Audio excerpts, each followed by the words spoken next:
ગુર્જર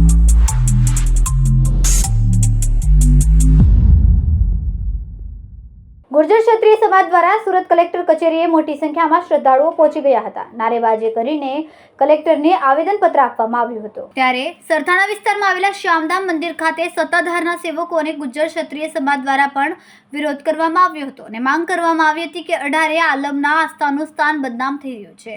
તે વિવાદનો જલ્દીથી જલ્દી અંત આવે તેવી મીડિયા દ્વારા સરકાર પાસે માંગ કરવામાં આવી હતી।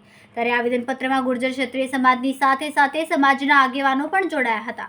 આવેદનપત્રમાં જ્વલંત રજૂઆત કરવામાં આવી હતી કે આવેદન આપનારાઓએ કહ્યું હતું કે સુરત કલેક્ટર મારફતે ગુજરાતના મુખ્યમંત્રીને રજૂઆત કરવામાં આવી છે કે લોકોનો આરોપ છે સત્તાધાર મહંત વિજય બાપુ સામે પૈસા પડાવવા માટેનું ષડયંત્ર ચાલી રહ્યું છે। ષડયંત્રમાં મોટા લોકોનો હાથ હોવાની પણ આશંકા છે, જેથી સરકારને તપાસ કરવાની રજૂઆત કરવામાં આવે। જો તપાસ કરવામાં આવે તો તપાસમાં આખું ષડયંત્ર બહાર આવી શકે છે। સુરેશભાઈ મનાણી, કામરેજ સમાજ પ્રમુખ, આજ રોજ શ્યામધામ મંદિર ખાતે સામાજિક અને સત્તાધારના સેવકગણ દ્વારા મિટિંગનું આયોજન કરવામાં આવ્યું હતું, જેમાં સત્તાધારમાં જે છેલ્લા ઘણા સમયથી વિવાદોનું જે કંટ્રોલ ચાલી રહ્યું છે, અન્ય વ્યક્તિઓ દ્વારા એને વહેલીમાં વહેલી તકે સરકાર દ્વારા એને નિવાડો લાવવામાં આવે અને અમારા સત્તાધારને જે આક્ષેપો મૂકે છે અને જેના કારણે જે સેવકગણનું હૃદય કંપાવે એવા કાર્યો થઈ રહ્યા છે તે એને વહેલી તકે નિવાડો આવે અને સત્તાધારને સુખ શાંતિથી ફરી પાછા વિજય બાપુની સાથે છીએ। મારું નામ જયુ ટાંક છે। શું રજૂઆત કરો છો? છેલ્લા ઘણા ટાઈમથી સત્તાધાર ધામને બદનામ કરવાનું ષડયંત્ર ચાલી રહ્યું છે। એ અંતર્ગત સુરત શ્યામધામ મંદિર ખાતેથી તમામ સુરતના વિવેકાનંદવાડી, શ્યામધામવાડી, કામરેજ સમાજ અને કતારગામ સમાજ સર્વસ્વ સાથે મળી અને આજરોજ સવારે કલેક્ટરશ્રીને પણ સુરત ખાતેથી આવેદનપત્ર આપવામાં આવ્યું હતું અને એ અંતર્ગત મુખ્યમંત્રીશ્રીને એવી રજૂઆત કરવામાં આવી છે કે છેલ્લા 6 મહિનાથી જે સત્તાધાર ધામને બદનામ કરવાનું કાવતરું જે ષડયંત્ર ચાલી રહ્યું છે તેમાં જે પણ લોકો સામેલ છે એ લોકો સામે કડકમાં કડક કાર્યવાહી કરવામાં આવે।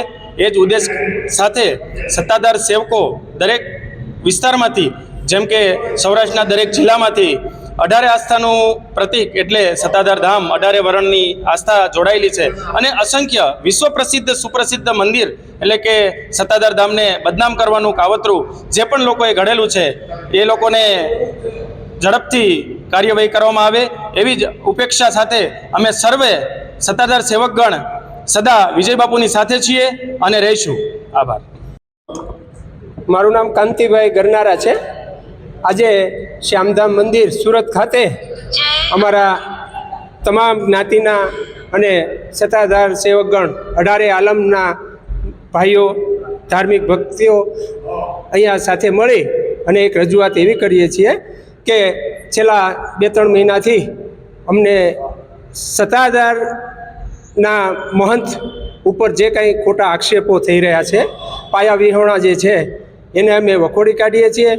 અમે અમારા આ આસ્થાનું કેન્દ્ર એને અમે આજે પણ એમની સાથે છીએ, આવતીકાલે પણ એમની સાથે જ રહેવાના છીએ અને અમે સરકારમાં આવી રજૂઆત એવી કરીએ છીએ કે ભાઈ આ જે અસામાજિક તત્વો જે અત્યારે સત્તાધારની જગ્યા ઉપર આવા બદનામીના આક્ષેપો કરતા હોય છે તેને તાત્કાલિક ધોરણે સજા આપે અને અમારા આસ્થાનું કેન્દ્ર એવા સત્તાધાર ધામને સ્વચ્છ બનાવે। કયા તત્વો દ્વારા આક્ષેપો મૂકવામાં આવે? જે અમે તો એવું પણ સાંભળ્યું છે કે મહંત જે સત્તાધારના મહંત છે એમની સાથે જેમના કોઈ આંતરિક પેલા જે કંઈ કહેવાય ને કે વિવાદો હોય તે જાહેરમાં સત્તાધારની જગ્યા ઉપર પણ આક્ષેપો કરી અને મહંતશ્રીને બદનામ કરતા હોય છે। એટલે અમે આજે પણ મહંતની સાથે છીએ અને આવતીકાલે પણ સદાય એમની સાથે જ રહેવું। કેમેરામેન સેનિલ વિરાણી સાથે વિશાલ છેઠા, માનવ પ્રભા ન્યૂઝ, સુરત। અમારા વિડીયોની નવી અપડેટ મેળવવા માટે સબસ્ક્રાઇબ કરો માનવ પ્રભા ન્યૂઝ ચેનલને, બેલ આઇકન ક્લિક કરો લેટેસ્ટ વિડીયો સૌથી પહેલા મેળવવા માટે।